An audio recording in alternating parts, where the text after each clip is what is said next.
Perhaps you remember me, the man in black. I'm here tonight to give you a friendly warning. Do you feel frightened of the dark, squeamish about blood? Do you, who live alone, sometimes feel that your hairbrush is not quite where you left it on your dressing table?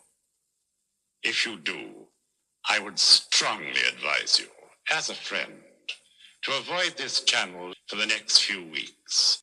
You never know what might be looking over your shoulder.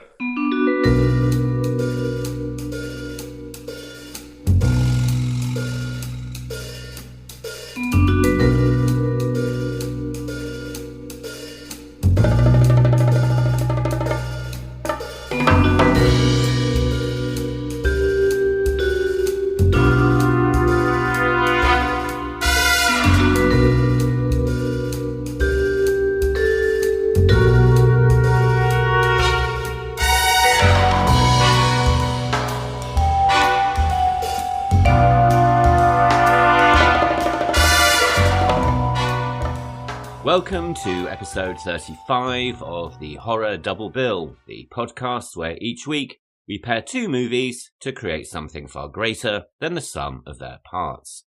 I'm Craig Johnson, and as this episode is released on the 1st of February, this week we are discussing two films which use the month as the basis for their narratives of isolation, Satanism, and the occult. First up, we have City of the Dead from 1960 and director John Moxey. This was released in the US under the rather more sensationalist title of Horror Hotel and stars Christopher Lee, Patricia Jessel, Valentine Dyall, and Venetia Stevenson. Then we jump forward to 2015 for The Blackcoat's Daughter, which was originally released in some regions under the much more appropriate title of February. This was written and directed by Osgood Perkins and stars Emma Roberts, Keenan Shipka, Lucy Boynton, and James Remar. Along the way, we'll be discussing the meaning of Candlemas Eve, British actor Valentine Dyall, the career of director Osgood Perkins, and much, much more. But before we do any of that, just a heads up that, as well as the two movies we're talking about this week, I will also be spoiling the plot of Alfred Hitchcock's 1960 classic Psycho multiple times throughout this episode, and also, to some extent, the novel and film Rosemary's Baby. So, if you haven't seen these movies, this might not be the episode for you. And to be honest, if you haven't seen these films, I would highly recommend pressing pause, going and watching before you do anything else really, as you are really missing out. Now that I've gotten that out of the way, as always, I'd just like to mention the main sources that I've used in researching this week's episode, all of which will be listed or linked in these show notes. So, when discussing City of the Dead, I have referred to issue 20 of Little Shoppe of Horrors magazine. I've also referenced commentaries and special features on the Blu-ray restoration release from Arrow Video, and also the books English Gothic, Classic Horror Cinema 1897 to 2015 by Jonathan Rigby, and Dark Romance, Sex and Death in the Horror Film by David J. Hogan. And when discussing The Blackcoat's Daughter, I have referenced multiple online interviews, including Nylon.com, Vice.com, CinemaStrikesBack.com, HorrorNews.net, RueMorgue.com, ScreamHorrorMag.com, RogerEbert.com, and AmericanaUK.com. I've also referred to multiple video interviews that can be found on YouTube, all of which will be linked in these show notes. All of which brings us on to our first film of the week, which is City of the Dead from 1960, and which, as I mentioned at the top of the show, was released in the US in a slightly truncated form as Horror Hotel. This was directed by John Moxey and stars Christopher Lee, Patricia Jessel, Valentine Dyall, and Venetia Stevenson. Although this film was released by Vulcan Productions, City of the Dead can very much be seen as an initial release from Amicus Productions, the studio that, throughout the 1960s and early 1970s, became famous for its anthology movies, including Dr. Terror's House of Horrors, Tales from the Crypt, and From Beyond the Grave. We covered the studio and the history of Amicus back in episode 29, so I won't cover old ground here, but it's certainly worth noting that it was with City of the Dead that the studio's founders, Milton Subotsky and Max Rosenberg, first dipped their toes into the horror genre before formally founding the company with which they are more commonly associated just 1 year later. That said though, they had almost entered the horror genre a few years earlier, when Subotsky, who up to that point had been making youth-orientated rock musicals, had the idea of creating a new film based on Mary Shelley's Frankenstein. At the time, this hadn't been attempted since the Universal horror franchise of the 1930s, and his big idea was to make the first Frankenstein movie shot in colour. So with this in mind, he wrote a screenplay that he claimed was very faithful to Shelley's novel, though his business partner, Max Rosenberg, would later say that, quote, "It wasn't a very good script, because frankly, Milton wasn't a very good writer." End quote. They took the screenplay to the head of a production company called Associated Artists Productions, which would go on to become Seven Arts Films. They questioned what somebody with a background in musicals would know about horror films, but they did offer to send it on to a friend of theirs, James Carreras, the head of the Hammer studio. Carreras purchased the script and had it completely rewritten, at which point it became Hammer's The Curse of Frankenstein. And, as you probably know by now, the success of Curse of Frankenstein directly led to the Hammer horror boom of the late 1950s and the 1960s. Whether Subotsky and Rosenberg were responsible for this boom in horror is very much open to debate. Carreras' son, Michael, certainly disagreed, later saying, quote, "I'm fairly certain that Mr. Subotsky had nothing to do with it, but if he wants to take the credit, I'm perfectly happy to let him." End quote. It's also likely that, given the success of Hammer's The Quatermass Experiment in 1953, the studio's trajectory would have taken them into horror regardless. Still, it's an intriguing anecdote, and one that would be picked up by writer David Pirrie in his book A Heritage of Horror, where he writes, quote, "Hammer kept a tight lid on Subotsky's early involvement in Frankenstein for a long time, ensuring that very few people knew they were indirectly responsible for the whole British horror boom. Indeed, I once heard Michael Carreras refusing to endorse the notion when asked by a journalist." End quote. As we all know, there are, of course, three sides to every story. In this case, Subotsky's, Hammer's, and the actual truth probably lying somewhere in between. Regardless, Subotsky appears to have been less than impressed with the finished film, later describing Hammer's version as both cheap and violent, though he did concede it had a brilliant advertising campaign and also acknowledged its huge success. And I'd just like to say that for all of that information, I am very much indebted to the always brilliantly researched publication Little Shoppe of Horrors. This story is detailed in issue 20, which covers the history of Amicus films, and issue 21, which focuses on the making of The Curse of Frankenstein. So if you'd like to find out more, both issues are available to purchase online in a downloadable format. So City of the Dead, then, is Subotsky and Rosenberg's first actual horror production, and was initially written for a Boris Karloff TV series, which never came to pass. Based on a short story by Subotsky called Witchcraft, the script was written by George Baxt, an American novelist and screenwriter who moved to the UK in the 1950s.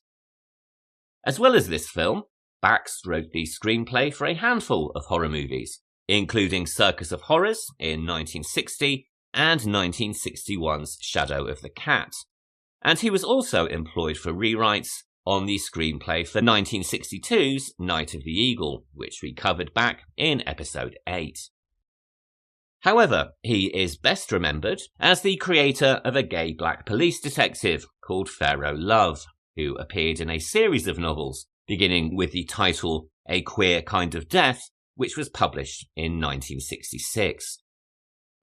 As you can imagine, this was a groundbreaking idea for the time, and the character went on to appear in a series of books, including Swing Low, Sweet Harriet, published in 1967, Topsy and Evil, published in 1968, A Queer Kind of Love, published in 1994, and the rather uniquely titled A Queer Kind of Umbrella, presumably it's a rainbow one, which was published in 1995. In total, Baxt wrote 26 crime fiction novels, and he was also nominated for an Edgar Award from the Mystery Writers of America. This was for his 1968 novel, A Parade of Cockeyed Creatures, but he was also a multi-award nominee at the Lambda Literary Awards for Mystery. Because the original screenplay was intended for television, it was only an hour long, and so it was extended by Milton Subotsky himself, who increased the running time from 60 minutes to 78. By all accounts, Baxt and Subotsky did not really get along. Max Rosenberg, who was in the US at the time, later remembered receiving numerous phone calls from both of them, each complaining about the other, though he also remembered liking Baxt very much, and added that, quote, "This was the first time that I found out that Milton Subotsky could be difficult," end quote. And now we are getting into the spoilers, so if you haven't seen City of the Dead yet, it's time to continue with caution. And indeed, if you haven't seen the film yet, and do plan to do so, please do ensure you watch the UK version, City of the Dead, rather than the US shorter Horror Hotel. The film opens in the 17th century town of Whitewood in New England with the execution by fire of Elizabeth Selwyn, a woman accused of being in league with the devil. And, as it turns out, the townsfolk, all Puritan hats and buckled shoes, are very correct in their assumptions. Elizabeth Selwyn is indeed a witch, and she curses the town and its descendants as the flames around her grow higher. She also manages to implicate her lover, a man called Jethro Keane, who denies all knowledge, but who secretly prays to Lucifer to save her from the fire. This opening has often been compared to the beginning of Black Sunday, the Italian movie from 1960, which marked the debut of director Mario Bava, and which also introduced horror audiences to the queen of Italian Gothic horror, Barbara Steele. And it's quite easy to understand the comparisons. Not only do both films begin with a witch being executed, they are also both shot in a highly stylized, some might say even expressionistic, style, transforming their studio-bound sets and limited budgets through remarkable cinematography and eye-catching art direction. The cinematography, in this case, comes courtesy of Desmond Dickinson, a veteran of British cinema since the 1920s, and who also directed the first British talkie serial, Detective Lloyd, in 1932. During the Second World War, he made morale-boosting documentaries, and then returned to the big screen as a cinematographer for, among others, the Laurence Olivier version of Hamlet, released in 1948, The Importance of Being Earnest, released in 1952, and the hugely entertaining The Horrors of the Black Museum, which was released in 1959. Filmed in high contrast black and white, the opening shot of the movie is masterful, with a low-angle perspective of a burning brazier in the foreground, as the Puritans stride through the swirling fog towards the camera, calling for Elizabeth Selwyn to be executed.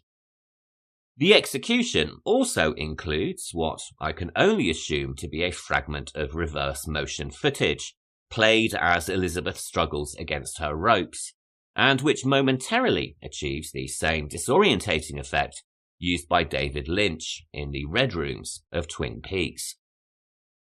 From here, we flash forward to the classroom of Professor Alan Driscoll, played by Christopher Lee, who here affects a reasonably passable American accent. We realise that this opening has been a representation of a lecture recounting the story of Selwyn's death to his class of history students. One of them, Nan Barlow, who is played by Venetia Stevenson, decides that witchcraft will be the basis of her thesis and travels to the town of Whitewood for research, opting to stay, at Driscoll's recommendation, at a hotel called the Raven's Inn. En route, she encounters a man standing in the fog by the roadside, and he offers to direct her to Whitewood in exchange for a ride. The eagle-eyed among the audience will recognise this as Jethro Keane, the man who, at one and the same time, denounced Elizabeth Selwyn while praying to Satan for her salvation. Keane is played by Valentine Dyall, an actor blessed with a very distinctive low vocal tone that has been described as mellifluous, and who quite honestly makes Vincent Price sound quite average by comparison. Born in 1908, he was the son of stage actor Franklin Dyall and Mary Logan, who acted and wrote novels under the rather brilliant pseudonym of Concordia Merrill. Dyall began his career on stage in 1934 before moving into film work, but he rose to fame as the narrator of the 1940s BBC radio series Appointment with Fear. In this series, he hosted as the Man in Black, introducing stories by Edgar Allan Poe and M.R. James, among others. My mother once told me that when she was a child, his voice used to scare her so much that she would run from the room whenever the show was aired. But very sadly, only 4 of the episodes have survived. All of these can be found on YouTube, and I'll link them in the show notes, so you can judge Dyall's voice for yourself. The success of the radio show led to a film adaptation, The Man in Black, released in 1950 by Hammer Studios, with Dyall very briefly reprising his role as the host. Unfortunately, aside from his characteristic introduction, the actual film itself really isn't much to write home about. And while it does feature Sid James, later of Carry On movie fame, as a yoga expert, even this really isn't enough for me to recommend it. Valentine Dyall had already worked with Hammer 1 year previously, with the movie Dr. Morell, which was released in 1949. Both of these films were made before Hammer entered their horror period, and for a very brief moment it looked as if Dyall might continue the relationship, but sadly this was not to be. A disagreement about money led to a falling out with the studio, and so we can now only imagine what the actor would have brought to their horror pictures had this not been the case. He did, however, still occasionally appear in genre productions. As well as this, he has a minor role as the groundskeeper Mr. Dudley in the Robert Wise 1963 movie The Haunting, and he also provided the voice of God in the 1967 comedy Bedazzled, which starred Peter Cook and Dudley Moore. His career continued largely on stage and television, including the classic 1970s BBC drama Secret Army, the BBC adaptation of Agatha Christie's Miss Marple, and the comedy series Blackadder. However, his most memorable later role is probably as Doctor Who's adversary, the Black Guardian. This was a recurring guest role that made excellent use of his menacing presence, but which also required him to wear a dead crow on his head. It's fair to say that not everybody can get away with a dead bird headdress, but somehow Valentine Dyall manages to carry it off. The Black Guardian would in fact be one of his final roles, and he died, aged 77, at his home in Sussex, England, in 1985. Arriving in Whitewood, which is still shrouded in fog, Nan checks into the Raven's Inn and meets the landlady, Mrs. Newlis, who we recognise as Elizabeth Selwyn.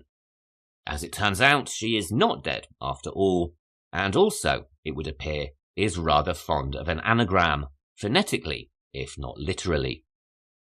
This is something that we would also see a few years later in Rosemary's Baby, and given that in many magical practices names are thought to hold power, it's probably no surprise that the witches choose to retain them. As the magazine Little Shoppe of Horrors quite rightly points out, at least it's more subtle than the Alucard anagram of Dracula from movies like 1943's Son of Dracula or Hammer's Dracula AD 1972. Mrs. Newlys is played by English actress Patricia Jessel, who was blessed with a bone structure that Barbara Steele herself would envy. Stealing the movie from the rest of the cast, including Christopher Lee, her first appearance as Elizabeth Selwyn is quite remarkable in its ferocity, matched only by her tight-lipped formality in her dual identity as Mrs. Newlys, a veneer of civility that barely disguises her malicious intent underneath. As Nan checks into her room and wanders through the foggy streets of Whitewood, we begin to suspect, if we hadn't already, that she might be in more than a little danger. This is signposted not just by the menace of Mrs. Newlys and Jethro Keane, but also by the incredibly sinister townsfolk who stop in the back of the frame to stare at her as she passes by.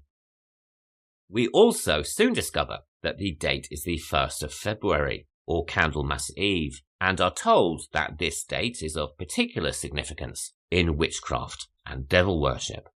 Quote, "On Candlemas Eve, February the 1st, in the year 1692, a coven of witches whose power came from the devil gathered beneath the Raven's Inn to perform a black mass in the honour of Lucifer.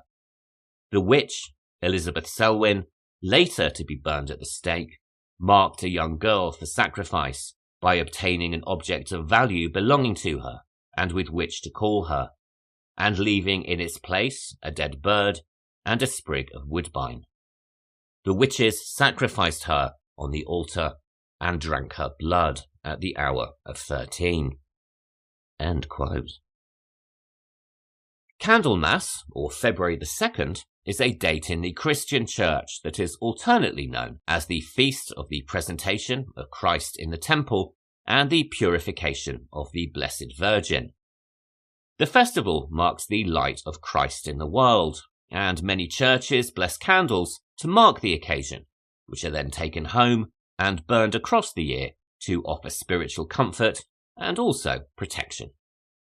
It therefore makes sense, in the world of the movie, that the witches would see the eve of this festival as being of special significance, celebrating darkness and their master Lucifer, before goodness and purity are in their turn celebrated in the wider world.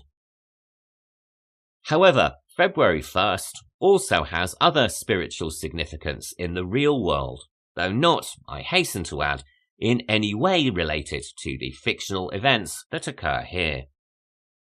February 1st is also Imbolc, a Celtic festival which marks the midpoint between the winter solstice and the spring equinox, symbolising the beginning of spring and a time of renewal. It's also associated with the Irish Saint Brigid, and traditions include the making of Brigid's crosses from rushes, which are then hung over doors and windows to welcome the saint and also to ward away evil. Other practices include cleansing and purifying the home, planting seeds, and also the lighting of candles. And it's a festival that is still celebrated by thousands of people the world over. Although we suspect that Nan may be in danger, most first-time viewers do not anticipate what happens to her once she returns to her room at the inn. Ironically, rather patronisingly, she first tells Mrs. Newlys the history of Candlemas Eve, leading in with the introduction, quote, "I bet you don't know the half of it, and you live right here, on the spot where the witches were actually burned." She then attempts to join the other guests, who are dancing in the main room, only to find that they have suddenly and mysteriously disappeared. Finding a hidden key to unlock the cellar, she ventures beneath her room, only to suddenly be dragged to a sacrificial altar and dispatched at the hands of Mrs. Newlis as the clock strikes 13, while Professor Alan Driscoll, himself a member of the coven, watches from the shadows. This turn of events is highly unexpected, as Nan has been, until this point, the central character of the movie, and so her death at the midway mark comes as a surprise, to say the least. This has inevitably drawn comparisons with Hitchcock's Psycho, which was also released in 1960, and when City of the Dead was released as Horror Hotel in the States 1 year later, many claimed that it was simply a pale imitation. But given that the UK production began filming nearly 2 months before Janet Leigh took an early shower, these comments are both inaccurate and unfair. That being said, though, it has been suggested that Milton Subotsky would have been more than familiar with Robert Bloch's novel on which the Hitchcock movie was based, and so probably took some inspiration as he expanded on Bach's original screenplay. And, if we're being honest, the twist belongs to neither City of the Dead or Alfred Hitchcock, but instead to writer Robert Bloch, the author of the novel Psycho, on which Hitchcock based his movie. He said, quote, "So I devised a heroine from another town who had come to stay at this particular motel on a mission. It occurred to me to do something not generally done in fiction. Establish a heroine, give her a problem, make her more or less likable so that the reader would have some kind of empathy for her, and then kill her off." End quote. But regardless of the origins of this plot device, both films certainly mark a turning point for the genre, moving it away from the rather conventional structures which had gone before and into far more paranoid terrain where anything is possible and no character is truly safe. While this was certainly revolutionary in the 1960s, in my opinion, it's a ploy that is probably overplayed a little too much these days. And yes, I'm talking about you, later seasons of Game of Thrones. But sadly, much as in Psycho, once our heroine is dispensed with, our attention is directed to some far less interesting protagonists. And whilst Hitchcock could fall back on the talents of Vera Miles and Martin Balsam and the chiselled good looks of John Gavin, director John Moxey had a little less to play with. At this point then, we leave the foggy streets of Whitewood and return to the cold and rather dull reality of university life. Instead of our spirited heroine, Nan, we are now in the company of her far less likeable boyfriend Bill, played by Tom Naylor, and her brother Richard, played by Dennis Loftus. Loftus was a South African-born singer and had established quite a following in the UK thanks to his recording career and various guest appearances on TV music shows.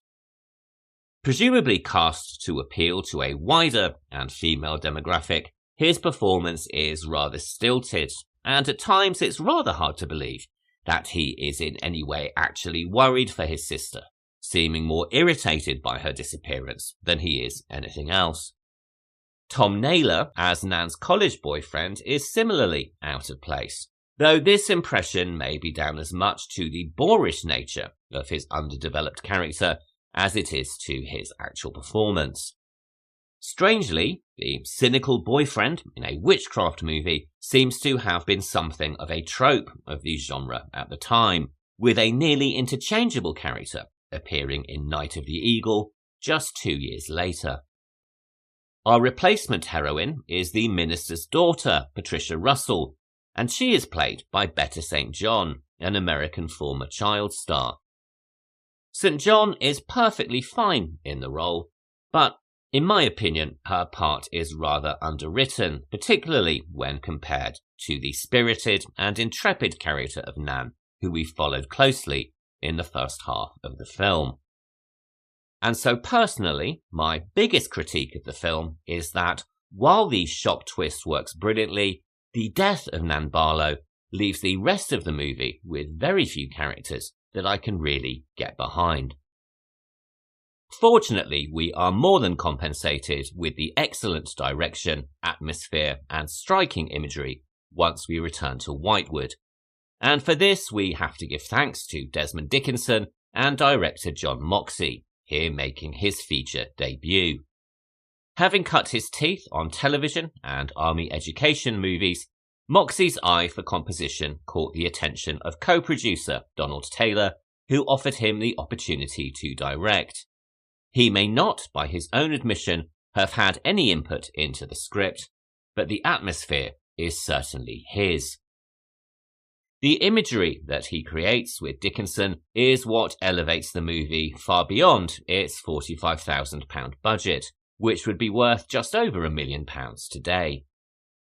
As well as the opening and the sheer creepiness of the townspeople staring after Nan as she wanders by, we also have the stunning shot of Jethro Keane standing motionless by the side of the road, visible only as a silhouette in the fog, a moment which anticipates a similar sequence in William Friedkin's The Exorcist.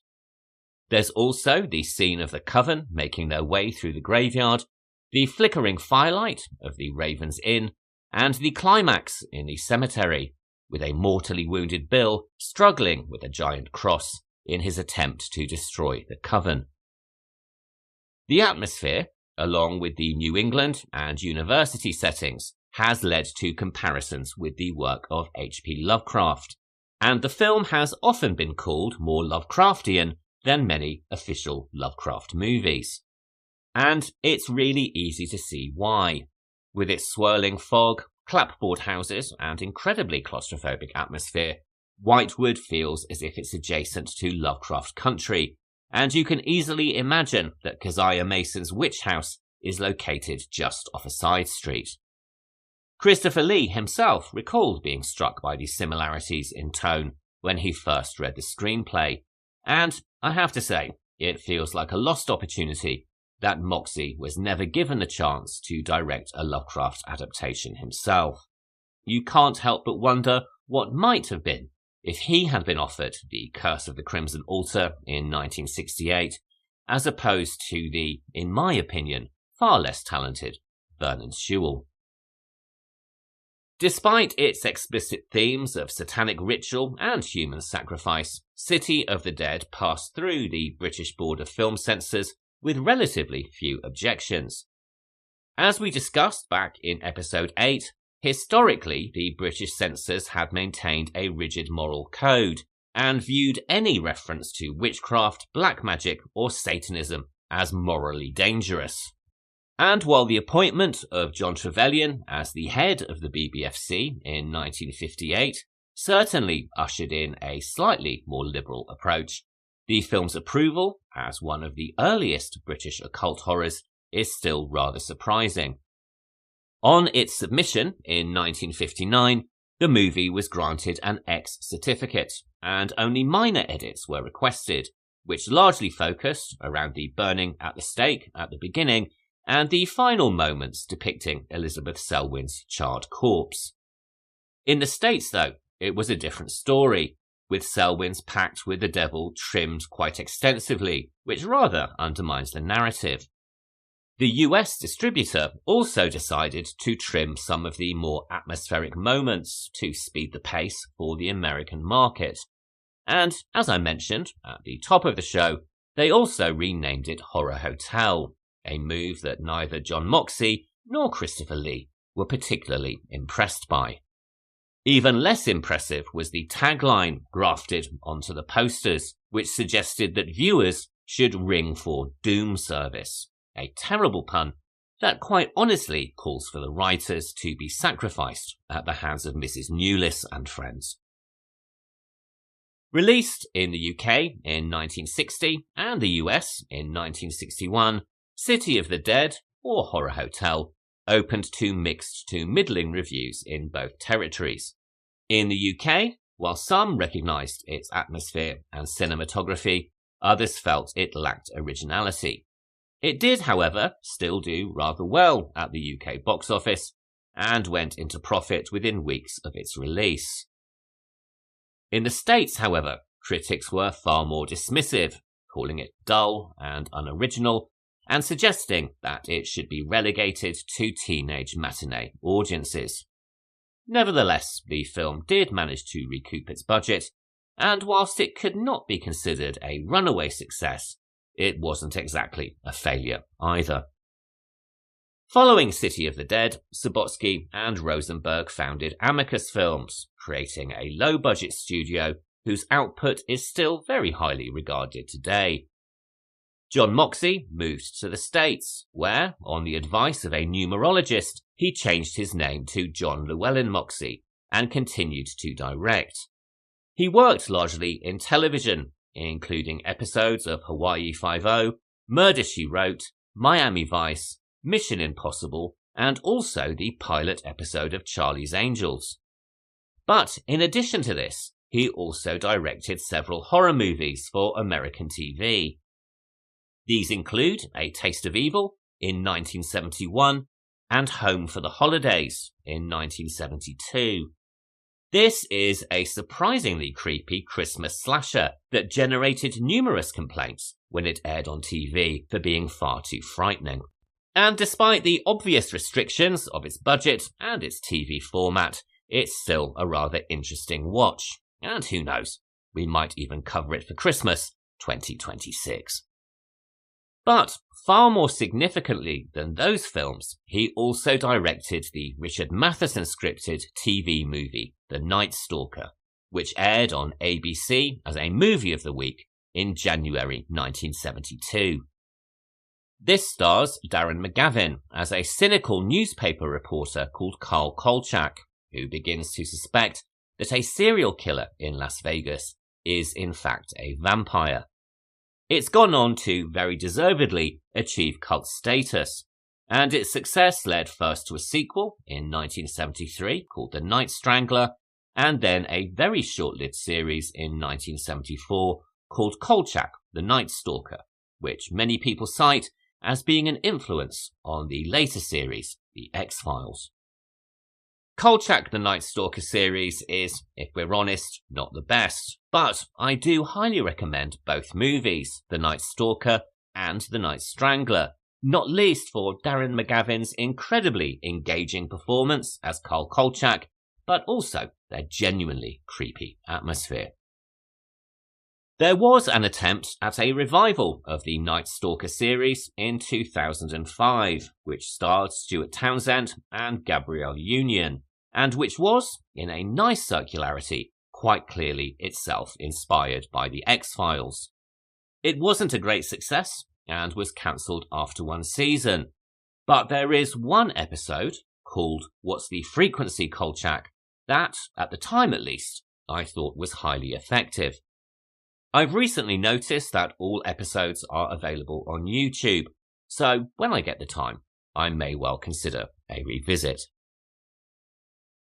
Over time, largely due to its stunning cinematography and the shock twist in the middle, City of the Dead has gained a cult status and was remastered and reissued by Arrow Video in the UK in 2017. Despite my complaints regarding the characters in the second half of the movie, it's still a film that I often return to, particularly if I'm feeling under the weather and want to rot on the sofa under a duvet. And I know a film about Satanism and human sacrifice probably isn't everyone's choice of a comfort movie, but what can I tell you? It's certainly one of mine. All of which brings us on to our second film of the week, which is The Blackcoat's Daughter from 2015. This was written and directed by Osgood Perkins and stars Emma Roberts, Keenan Shipka and Lucy Boynton. As I mentioned at the top of the show, this was originally filmed and released in some regions under the title of February, until it underwent a name change at the request of distributors A24. As Perkins explained in interviews at the time of the film's release, A24 wanted a title that was more indicative of the horror genre, and had suggested titles that didn't necessarily speak to him, or, one assumes, the film's ambiguity and tone. And whilst he would have preferred to retain the original title, and which I have to admit I prefer also, he realised that for the film to find its audience, he needed to make whatever changes necessary. Referencing an old folk rhyme that his brother Elvis Perkins had used in the soundtrack, he decided that The Blackcoat's Daughter was as good a title as any. At the very least, it retained the ambiguity, while also suggesting that the film is about a vulnerable child who is also the daughter of some dark force. As he elaborated in a later interview, quote, "I used to think that there are 3 stages to making a movie, but really there's 4. First you write it, then you shoot it and cut it, and then you show it. Showing the movie is a totally different animal than actually creating the movie, because they're not really related anymore." End quote. Much like City of the Dead, this is a film about satanic forces, but far more than that, it's also a film about grief and the loss of self that comes as a result. The foundation for the story comes from the loss of his parents. His father was the actor Anthony Perkins, who died of pneumonia complicated by HIV in September 1992, and his mother, Barry Berenson, was a passenger on American Airlines Flight 11 when it was hijacked and flown into the North Tower of the World Trade Center on September the 11th, 2001. The loss of both parents in the same calendar month, separated by a 9-year period and almost on the exact anniversary, is an event that he explores explicitly in the film's narrative, and the outcome of the movie becomes all the more painful when this is considered, something we'll discuss a little bit later. Over the past decade, Osgood Perkins has built a considerable reputation as a director, with a series of movies that, whilst categorised as horror, are mainly, as he puts it, Trojan horse films, using the trappings of the genre to explore wider and deeper themes. These include 2016's I Am the Pretty Thing That Lives in the House, Gretel and Hansel, released in 2020, Longlegs, released in 2024, and The Monkey and Keeper, which were both released in 2025. And while his more recent films, particularly Longlegs, have gained him international attention, I have to say that of his work so far, The Blackcoat's Daughter is my favourite, a film which not only stands up to repeat viewings, but one that seems to improve every time, revealing aspects of story and character that are quite easily missed on the first viewing. Osgood Perkins was born in Manhattan in 1974 to actor, writer and director Anthony Perkins and actress, model and photographer Barry Berenson Perkins. His maternal aunt is the actress and former model Marissa Berenson, and his paternal grandfather, after whom he is named, was the stage and film actor Osgood, who we mentioned very briefly in episode 32 in relation to the folk horror movie Puritan Passions, which was released in 1923. Considering his lineage, it is perhaps not surprising that he took up a career in the creative arts, first as an actor before moving into screenwriting and directing. His film debut was at the age of 8 years old, appearing in the 1983 movie Psycho 2. This is during a flashback scene where he plays, naturally enough, the young Norman Bates, the role that made his father internationally famous and also saw him typecast for the rest of his career. After a 10-year hiatus to gain an education, Osgood went on to appear in 1993's 6 Degrees of Separation, Wolf in 1994, Legally Blonde in 2004, and the 2009 movie version of Star Trek. He also appeared in various episodes of TV programs, including the J.J. Abrams series Alias and 2008's October Road. But acting was far from being his first love, and he has said that writing and directing has been his ambition since childhood. He's also described his stint as an actor as, quote, "not something I took very seriously, not something that I was especially good at, and something I couldn't be more relieved to be done with. So, after a very unsatisfying run as a not very satisfying actor, I got back to what I wanted to be doing, which was creating worlds, writing screenplays, and directing movies." End quote. His first writing credit was as a co-writer on the 2010 horror movie Removal, in which he also appeared, and then the 2013 film Cold Comes the Night, which starred Bryan Cranston, Logan Marshall Green, and Alice Eve. The Blackcoat's Daughter, under the original title of February, was his first solo original screenplay, and also his feature directing debut. Unfortunately, due to a rather laborious post-production period, The Blackcoat's Daughter would end up being released after his second feature, I Am the Pretty Thing That Lives in the House, was released by Netflix in 2016.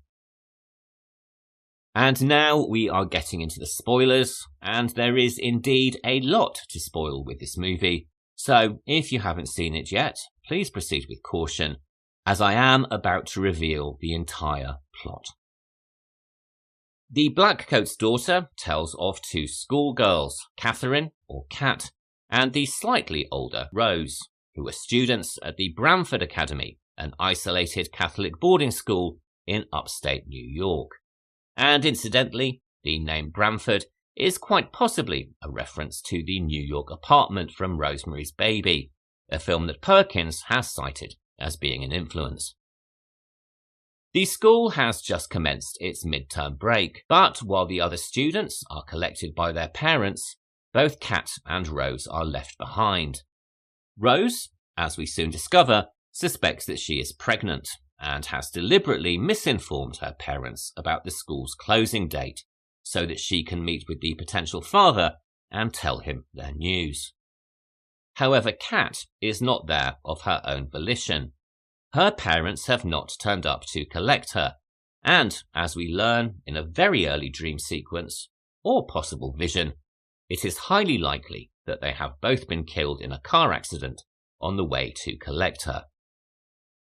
Remaining in the snowbound school, the two girls are both nominally in the care of two teachers, who we presume to be nuns, Miss Drake and Miss Prescott, though the headmaster has charged Rose with looking after the younger girl while they wait for their parents to arrive. During their first night in the now abandoned boarding school, Rose teases Cat with a school legend about the nuns, that they are firstly completely hairless, a fact that is hidden by wigs, and also that they are in league with the devil. This sets up the theme of Satanism which permeates the rest of the film, though as we later discover there have been multiple clues to this theme laid out in front of us from the very beginning. But it is not these sisters that we need to be concerned about because, as the narrative progresses, it becomes all too clear that there is something very, very wrong with young Catherine. As I mentioned earlier, this is a Trojan horse of a movie, something that it shares in common with other films we have discussed in the series. Specifically, 2015's They Look Like People, which we discussed in episode 9, and 2011's The Ghoul, which we covered back in episode 11. Because while the film is nominally about demonic possession, it is in fact an exploration of grief and the vacuum that is left when one suffers a traumatic event. In Cat's case, the vacuum is filled by a demonic entity, but it could just as easily be filled by drugs, alcohol, or depression.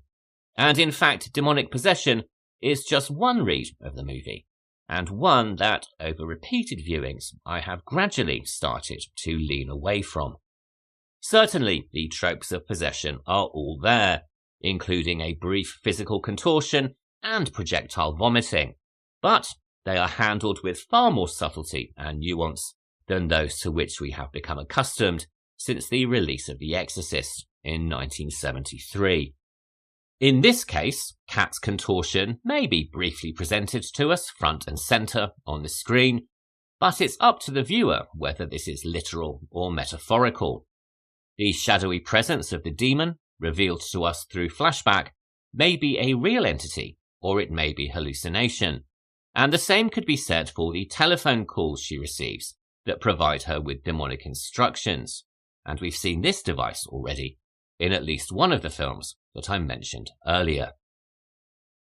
This is something that I think is emphasised by the fact that, a very brief introductory scene and a few flashbacks aside, we never really meet the Catherine. As multiple viewings reveal, even in the headmaster's office, she is already under the influence of something, smiling at something in the corner as she tells him that she is sad he will miss her performance. And this is a line, incidentally, that takes on an ominous duality when viewed with the benefit of hindsight.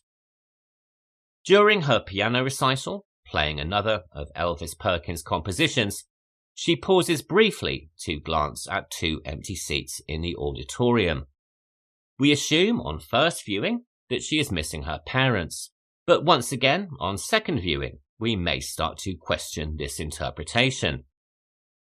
The knowledge that the figure of the demon was inspired by Perkins' own experience of taking the hallucinogen ayahuasca also suggests that it may be a representation of internal struggle as much as it is an external force. This, of course, though, is just one reading, and certainly doesn't negate the opinions of those for whom the entity is as factual as the other events of the movie. Since the release of Longlegs in 2024, there have been many who have suggested that the use of mysterious phone calls in both films indicates a shared universe and shared demonology, and there is absolutely nothing wrong with this interpretation either. One of the reasons that I feel this film stands up to repeat viewing so well is that it can be read on many levels. A deliberate strategy on the part of Perkins, and one that, as regular listeners will know, is something I personally enjoy very much, if enjoy is indeed the right verb in this case. For Perkins himself, the interpretation is actually less important than the end result, something he explained in an interview that was published on the website rogerebert.com.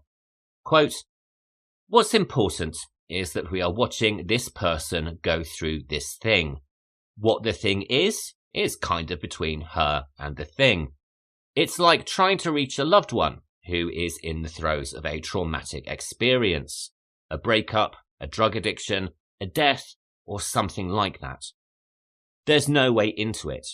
I've experienced the loss of people who are significant to me, but that doesn't mean that when my friend also experiences the loss of a significant person, that I have any way into it. It's a very private experience.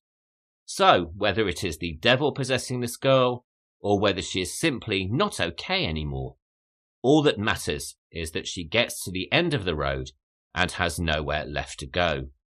This is what I care about the most. All that matters is that we arrive at the last scene." End quote. By now, it should be apparent that the film is as much Perkins exploring his own reaction to the loss of both parents as it is about anything else. And the original title of the film has a much deeper resonance and meaning when viewed through this lens. His parents both died in the same calendar month of September, albeit separated by just under a decade.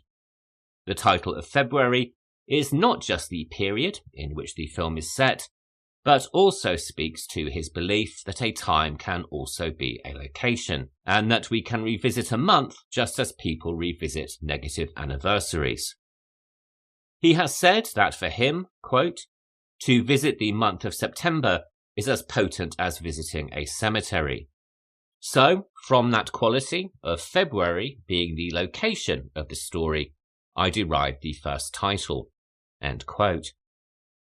And this is not the only time that he has used his work as an exploration of his own family dynamics.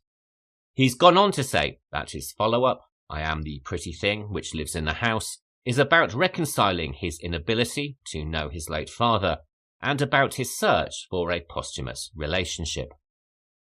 As I mentioned, the Blackcoats' daughter had a rather torturous production history, both pre- and post-filming. Whilst many studios loved his screenplay, the general feedback was that its ambiguity, tone, and non-linear structure made it impossible to film, and he has recalled that he was advised on more than one occasion to write something far more straightforward. Initially, Brian Bertino, the director of 2008's The Strangers, was interested in directing, and one can certainly see a connection between this story and much of his other work. His 2016 movie, The Monster, is as much, if not more, about parent-child relationships than it is about anything else. And The Dark and the Wicked from 2020 also has themes of grief and family trauma beneath its narrative of demonic possession. Bertino and producer Adrienne Biddle could see that this was a personal project for Perkins and encouraged him to take up the directing duties himself. Even then, financing proved a challenge. Perkins was a first-time director, not only of feature films, but in every sense of the word. There were no short films, TV work, or music videos on his resume, and backers were rather wary. Funding a first-time director with a non-linear and challenging screenplay was not exactly a logical investment. By all accounts, the journey from initial concept to production took the best part of a decade, and if backers were going to open their wallets, it would take something far more convincing than an ambiguous screenplay about the devil. And this is where Emma Roberts comes in. In addition to Kat and Rose, we soon meet a third character, an introverted, some might say near catatonic young woman travelling cross-country who says her name is Joan, though we later discover that this is an alias. Sitting in the cold at a bus station, she is offered a ride by Bill, the male partner in a travelling couple that we initially take to be Kat's delayed parents, a notion that is reinforced by the Bramford School bumper sticker shown as their car pulls into the night. But as the narrative continues, we realise we are observing two time periods, both in the month of February, but separated by a space of some years, underlining the notion that a month is as much a location as it is a division of time. Joan is in fact the adult Kat, and has escaped from an institution where we presume she has been incarcerated since the events of the other narrative thread. This is disclosed through the device of a photograph, one for which we saw Rose posing at the start of the movie, and is accompanied by a rug-pulling reveal that Rose has been dead for 9 years. This bait-and-switch tactic subverts audience expectations and also adds to the building sense of dread, a ploy once described by Alfred Hitchcock as a lesson in how to craft suspense. "We are now having a very innocent little chat," he once said. "But let's suppose that there is a bomb underneath this table between us. Nothing happens, and then all of a sudden, boom, there is an explosion. The public is surprised, but prior to this surprise, it has been seen as an absolutely ordinary scene of no special consequence. Now, let us take a suspense situation. The bomb is underneath the table, and the public knows it, probably because they have seen the anarchist place it there. The public is aware that the bomb is going to explode at 1 o'clock, and there is a clock in the decor. The public can see that this is 1:15. In these conditions, the same innocuous conversation becomes fascinating, because the public is participating in the scene. The audience is longing to warn the characters on the screen, you shouldn't be talking about such trivial matters. There is a bomb beneath you, and it is about to explode. In the first case, we have given the public 15 seconds of surprise at the moment of explosion. In the second, we have provided them with 15 minutes of suspense. The conclusion, he continued, is that wherever possible, the public must be informed, except when the surprise is a twist. That is, when the unexpected ending is, in itself, the highlight of the story. This strategy is, of course, the opposite of the one adopted for Psycho, and also the one taken in City of the Dead, where the murders of Marion Crane and Nan Barlow are shocking because they seem to come from nowhere, killing off the person we believe to be the central character in the story. But this is certainly a technique that Hitchcock used many times over, with the tracking shot of a possibly poisoned glass of milk in 1941's Suspicion being a case in point. In this case, the bomb is Kat, aka Joan, and is one that Perkins has planted in both time periods. Now, the audience has to wait to see the manner of Rose's inevitable demise, and also left to wonder what might happen to her parents, Bill and Linda, whose fate for the rest of the movie hangs very much in the balance. This is masterful storytelling, and, as repeat viewings will attest, has been perfectly woven since the opening scene. Unlike some other movies, there is not a single thread that can be unpulled. The notion of a double family tragedy separated by a 9-year gap is, of course, very much an echo of Perkins' own life, and the presence of Bill and Linda also allow him to further explore the notion of grief.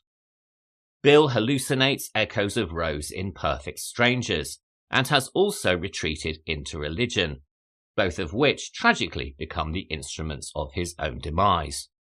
Proving the adage that no good deed goes unpunished, he inadvertently offers a ride to his daughter's killer, and his attempts to explain the presence of God also serve as a trigger for Joan's final acts of carnage. Quote, "Do you believe in God, Joan?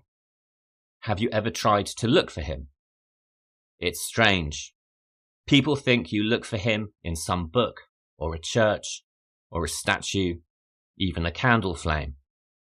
But that's not how it works for me. I look for him in the unlikely things that happen, little coincidences.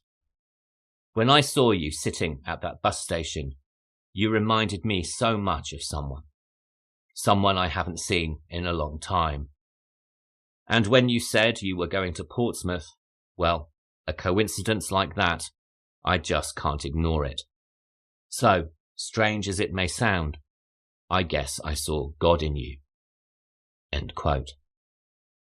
For Joan, though, the coincidence that she has been given a ride by Rose's parents is not proof of God, but instead proof of the devil. Her quick gasp of laughter is not, as we may first assume, at the irony of the situation, but is instead a twisted variant on magical thinking, evidence that her journey has meaning, and that Bill and Linda will act as an offering to bring the demon back to her, following her exorcism. Linda, on the other hand, is managing her grief very differently. While Bill has hope in the hereafter, she has understandably given herself over to rage. In a monologue that is quite beautifully delivered by actor Lauren Holly, she vents her frustration at his efforts to see the Rose in everybody. Quote, "He told you remind him of her. He actually said that to you, didn't he? It's okay. Poor thing. He tries to say that to everyone. Of course, I never see it. Of course, it isn't true. But still sometimes I try." End quote. She goes on to say that she saw it once in a young girl when she was alone, before making the very perceptive observation of Joan, quote, "It's strange. I can't see you at all." End quote. This highlights the idea that Joan/Kat has been an empty vessel since the death of her parents, and that without the presence of the demon, she hardly exists at all. Needing an actor with a following to draw in an audience and thus help with financing, Perkins thought of Emma Roberts, who had by this time appeared in the fourth film in the Scream franchise and was then filming American Horror Story Coven in New Orleans. Reading the screenplay in one sitting, Roberts has compared its combination of beauty and horror to a novel, and has also commented on the physical and emotional impact that it had on her, saying that after reading it, she woke up in a cold sweat at 3 a.m. This led to the realization that if she could put the script down and get on with her day, and then still wake up out of a deep sleep terrified, there was something very special about the story. These initial instincts were further confirmed following a telephone call with Perkins, after which she signed up for the film. Having her attached to the project made the process of financing a little bit smoother than it had been, and it also led to the casting of Keenan Shipka, as it was Emma Roberts who suggested her for the part, commenting on the young actress's maturity and saying, quote, "It would be so good to see her introduced to this weird world," end quote. The pairing couldn't have been more perfect. Not only is there a striking physical resemblance between the two, in the movie at least, but both give highly committed performances that are genuinely disturbing and also, on Robert's part at least, largely silent. These are extremely physical portrayals, delivered through nuance and micro-expression, and both are genuinely terrifying, while also retaining a deep humanity and tragedy, particularly in the climactic scenes of the film. Keenan Shipka, who was only about 15 years old when the movie began filming, had just finished an 8-year run as the character Sally Draper on the AMC series Mad Men, and was, by her own admission, a little uncertain of the direction she should take after such a long run on a highly successful TV show. Like Emma Roberts, she was immediately attracted to the story and the character, later saying that when she read the script, she immediately knew it was going to be good. Also, like Roberts, it was a conversation with Perkins that sealed the deal, saying that she knew automatically that he had good taste, and also, very importantly, that she was going to be in safe hands. Knowing this, she says, made it feel safer for her to play a far riskier character in a very different type of project than those on which she had previously worked. And indeed, there were many challenges for her during filming, including singing and playing the piano on screen for the first time when she performs a song at the end-of-term concert. This is a composition titled In the Garden, which, like the rest of the soundtrack, was written by Perkins' musician brother, Elvis.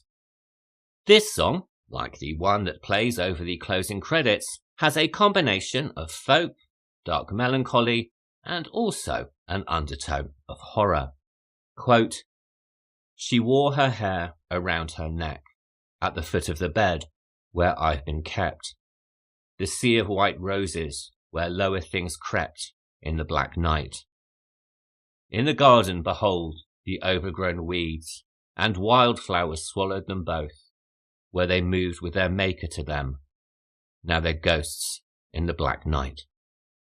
End quote.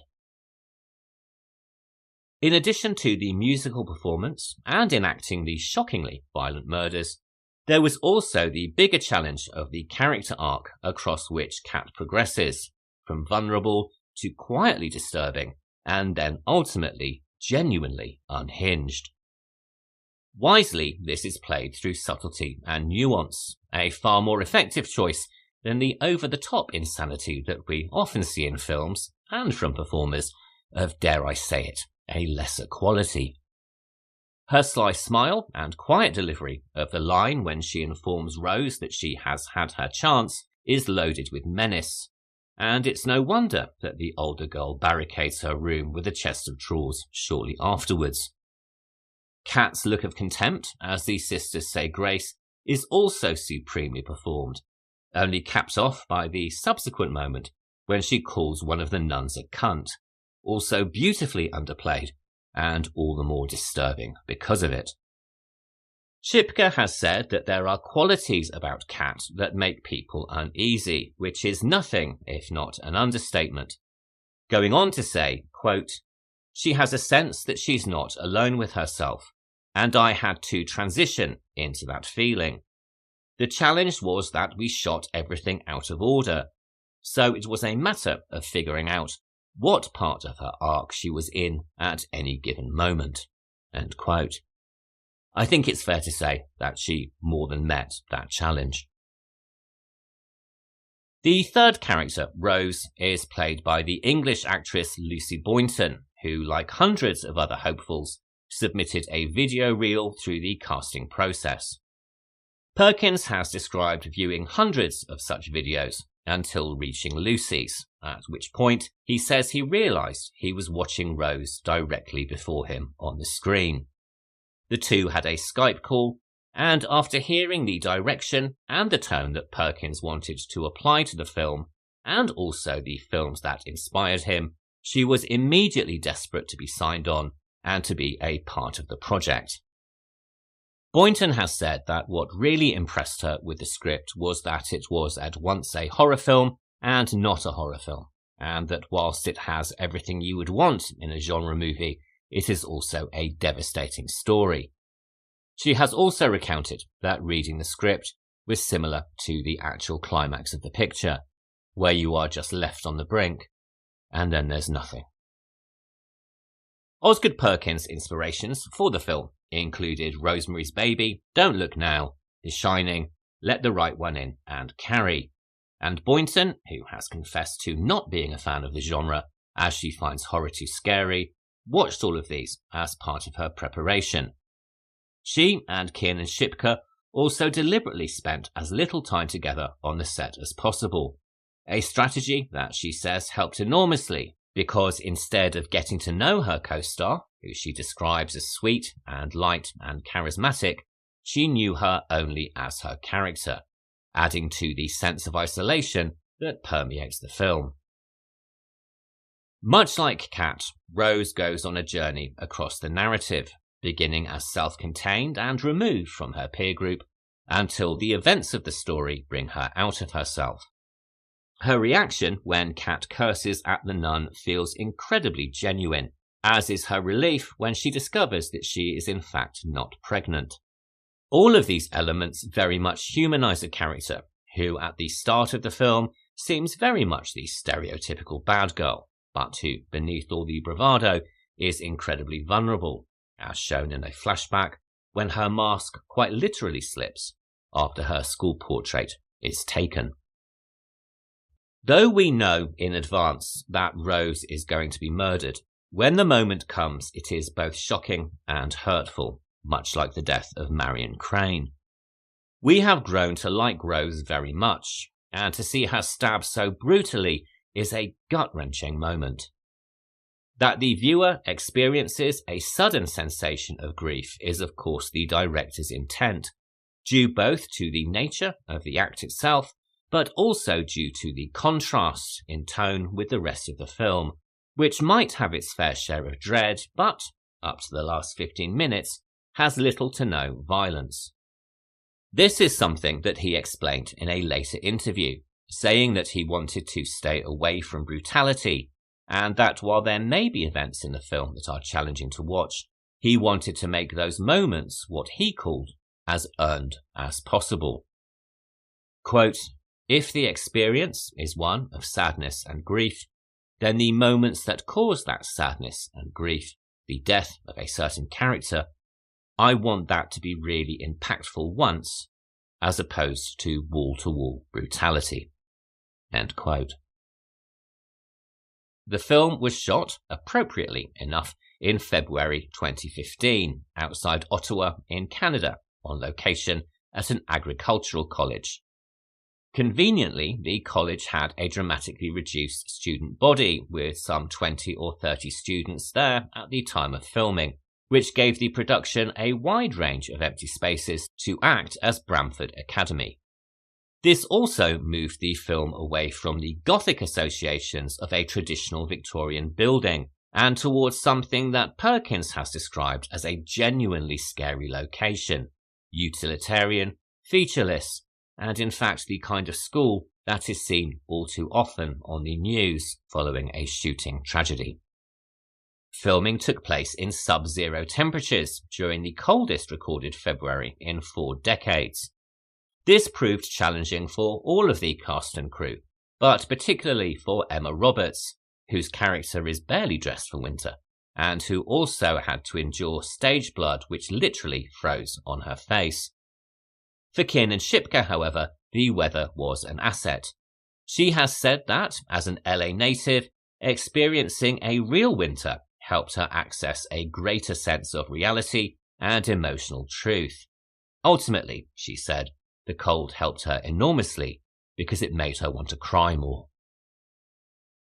The cold blue light of the Canadian winter was also used for the school interiors, with Perkins' regular cinematographer turning off lights and filming largely with natural illumination from the windows. The result is a film that is as dark visually as it is emotionally.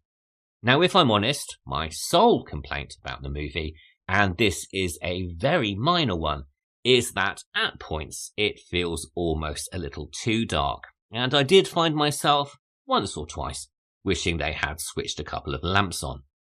But this is a very small criticism in the wider scheme of things, and I also found myself thinking the same at moments in Robert Eggers' Nosferatu in 2024, so perhaps it's just old age catching up with, or indeed overtaking, my eyesight. As mentioned, the score was composed by Elvis Perkins, and much like his brother, this was the first feature film he had worked on, something he described as the single most challenging creative endeavour he had ever undertaken. Creating the score, which combines melancholy folk with discordant tones, was, in his own words, a psychologically trying, week-long exercise in tension and dissonance. However, it adds a profound depth of menace and dread to the film's darkly beautiful visuals, and was certainly worth all of the effort. Director Osgood has said that he wasn't happy at all with the final edit until the score and minimalist sound design had all been laid in, and that it was only when all of the elements were added that the film truly came together. In his words, quote, "The lacquer came onto the picture and it felt right." End quote. But whilst it may have felt right creatively, the challenges were far from being over. Premiering under its original title at the Toronto International Film Festival in September 2015, it received positive notices, but it struggled to find a distributor and was effectively shelved for nearly a year and a half. It was eventually picked up by A24 and DirecTV Cinema, receiving an initial DirecTV release in February 2017, followed by a brief theatrical run a month later. Wider distribution came via Netflix, after Perkins' second feature had already appeared on the platform, though thankfully before Netflix's notorious and quite frankly ridiculous two-screen approach to film production fully kicked in. Even then though, the critical reception was very mixed. Performances and direction were generally praised, but many felt the overall film and the story lacked cohesion. The AV Club noted that it revealed a surprisingly affecting dimension to satanic horror, but Entertainment Weekly found it frustratingly oblique, and The Observer described it as, quote, cryptic beyond annoyance, end quote. On the other hand, the New York Times was far more complimentary, describing the film as a stealth weapon. It went on to say, quote, slow and seductive and deliberately vague, this deeply unsettling tale of lost parents and troubled daughters exudes atmosphere while withholding facts. Yet the movie is so perfectly acted and gorgeously filmed that we don't mind its coyness. The twanging notes of trepidation make us almost grateful for the leisurely build." End quote. It finished off its review by noting the film's inherent sadness and saying, quote, "The movie doesn't hanker to be understood. It just wants your surrender." End quote. Following the movie's release, Osgood Perkins went on to direct Gretel and Hansel in 2020, Longlegs in 2024, and The Monkey and Keeper both in 2025. The careers of all three leads have also gone from strength to strength.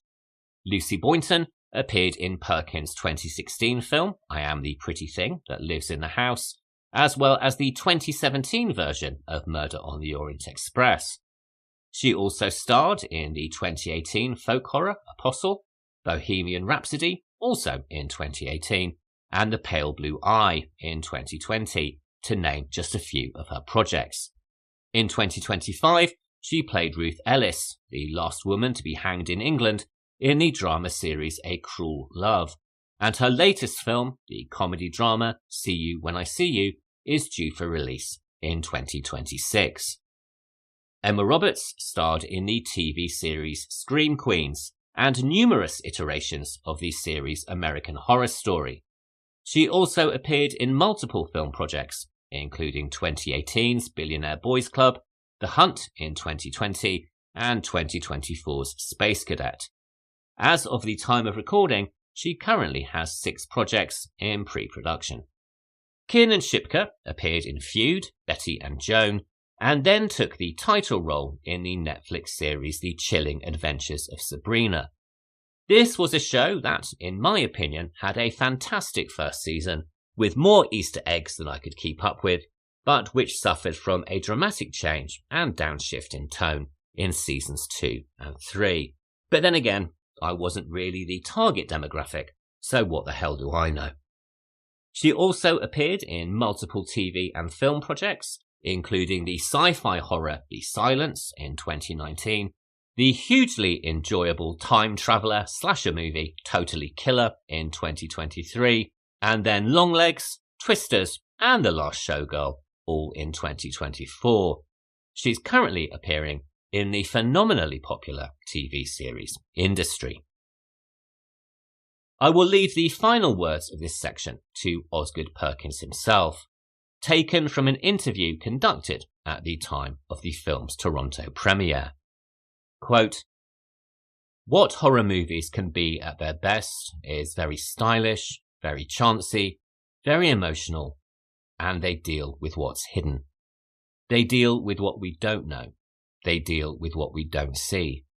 And I think as long as you're approaching that from an honest place of, I don't know the answers to everything, and that there's a lot of darkness and elements of darkness in the world we can't quite see past.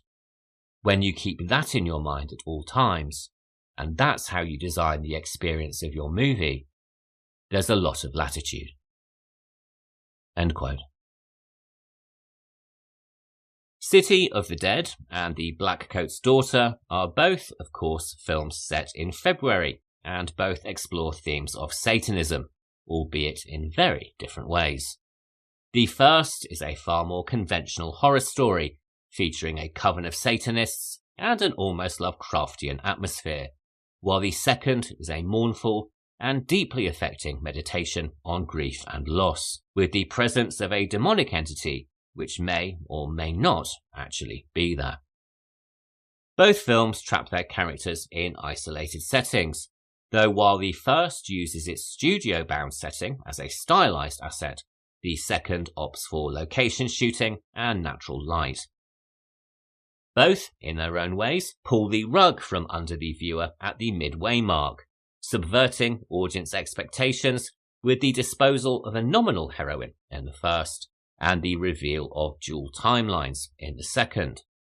But whilst in City of the Dead, the horror is external and goodness prevails in the end, the horrors in The Blackcoat's Daughter come from within, and in the final moments there are no winners at all, only loss.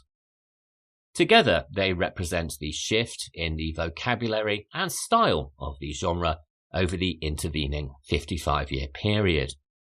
But they also remind us that some things never really change, and that ultimately you should never trust anyone. Ever. All of which brings me to the end of this week's episode, and thank you very much for listening. Just as a reminder, it would mean a great deal to me if you could rate, review, and subscribe wherever you listen to podcasts. You can also write to the show at thehorrordouble@gmail.com and follow on Instagram at thehorrordouble. Next week, we are exploring corrosive father-daughter relationships, with two films that are rather closer in age than this week's pairing. First up, we have another black and white film from 1960, but this time from France. This is Eyes Without a Face, directed by Georges Franju and starring Pierre Brasseur, Ali de Valle, and Edith Scobb. And for those of you of a certain age, I can only apologise if you now have a particular Billy Idol song going around in your head for the rest of the day. Fair warning, you can also safely expect to experience that again next week. We then follow this with Hammer's 1971 adaptation of Bram Stoker's novel The Jewel of Seven Stars. This is Blood from the Mummy's Tomb, directed in the main by Seth Holt, and starring Valerie Leon, Andrew Keir, James Villiers, and Rosalie Crutchley. And if you'd like to watch along, you can find out where these films are streaming in your area by visiting justwatch.com. And if not available in your country and you have a VPN, you can also see where they might be playing in other regions. So I'll be back next Sunday for the discussion. And until then, thank you very much for listening and have a really great week. Goodbye.